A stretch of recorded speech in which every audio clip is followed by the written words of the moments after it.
નમસ્કાર. પોરબંદરનો આજનો સળગતો પ્રશ્ન છે લારી ગલ્લાવાળાઓને હટાવવાનો.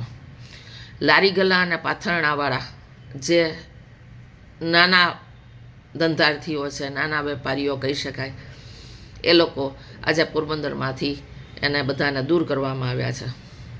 મહાનગરપાલિકાને મારે એટલો પ્રશ્ન છે કે આટલા વર્ષ જ્યારે નગરપાલિકા હતી ત્યારે પણ કોઈ નડ્યા નહોતા. મહાનગરપાલિકાને 1 વર્ષ થવા આવ્યું ત્યારે પણ કોઈ નડ્યા નથી, અને 40-50 વર્ષથી અમુક ધંધાર્થીઓ ત્યાં પોતાનો ધંધો લઈને બેઠા છે. તો હવે જ બધાને નડવા માંડ્યું. સમજી શકાય, ટ્રાફિકનો પ્રશ્ન છે, તો ટ્રાફિક નિયમન ત્યાં કઈ રીતે થાય છે, સિટીમાં કઈ કઈ જગ્યાએ કયા પોઈન્ટ ઉપર પ્રોપર ટ્રાફિક નિયમન થાય છે, એ પણ મહાનગરપાલિકાએ ધ્યાન દેવું પડે અને એ અંગે પણ ચિંતિત થવું પડે.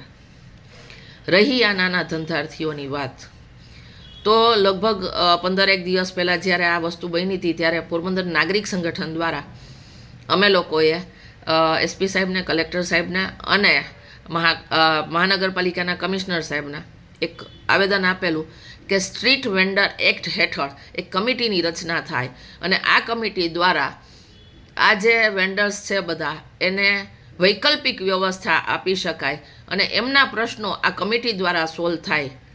આ બાબતે કલેક્ટર સાહેબ અને એસપી સાહેબ બંને ચિંતિત હતા કે ના, સાચી વાત છે, આવું કંઈ જલ્દી કરવું જોઈએ. પણ આ જ દિવસ સુધી મહાનગરપાલિકા દ્વારા આવી કોઈ આગળ વસ્તુ થઈ નથી. એના કરતાં આ લોકોને હટાવવાની કામગીરી તરત કરી દેવામાં આવી. તો નિયમાનુસાર જે થાય છે એને કેમ કરવામાં આવતું નથી? બીજી વસ્તુ જોઈએ તો આ લોકોના તમે રેકડી પાથરણા તમે સીધા ટ્રેક્ટરમાં નાખી દીધા છે. તમે એમનો સામાન ઉપાડીને રેકડી આખી ટ્રેક્ટરમાં નાખી દીધી છે. શું કામ? એમનો સામાન તો એમને દઈ દેવો હતો, એમની વસ્તુ તો એમને દઈ દેવાની હતી.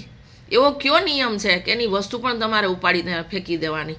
એમને કહી શકાય કે ભાઈ અમે 15 મિનિટ પછી આવશું કે અડધો કલાક પછી આવશું, તમારો સામાન તમે લઈ લો, અથવા તો ભાઈ તમે રેકડી અહીંથી હટાવી લો, અમે ઊભા છીએ.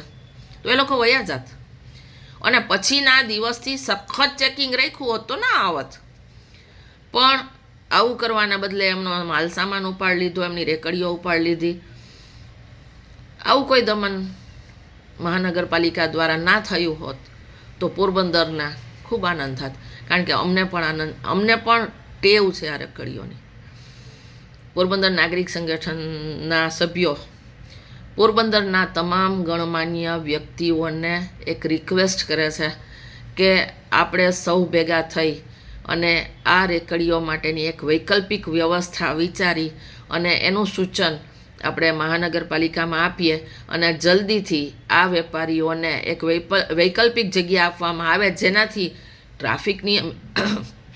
ટ્રાફિક નિયમન થાય અને શહેરની અંદર લોકોને પોતાની વસ્તુ જોતી હોય આ નાના વેન્ડરમાંથી તો મળે અને એ લોકો પોતાના કુટુંબનું ભરણ પોષણ કરી શકે. કોઈ પણ શહેરમાંથી આ નાના વેપારીઓને હટાવવા એ યોગ્ય નથી. સૌને એટલી વિનંતી કરું છું કે ચાલો આપણે સૌ આ લોકોની મદદ કરીએ. સૌ રાજેશભાઈ લાખાણી છે, વિનેશભાઈ છે, મને છે, ફોન કરો અને કાંઈ વ્યવસ્થા કરી શકીએ તો સારું. આભાર.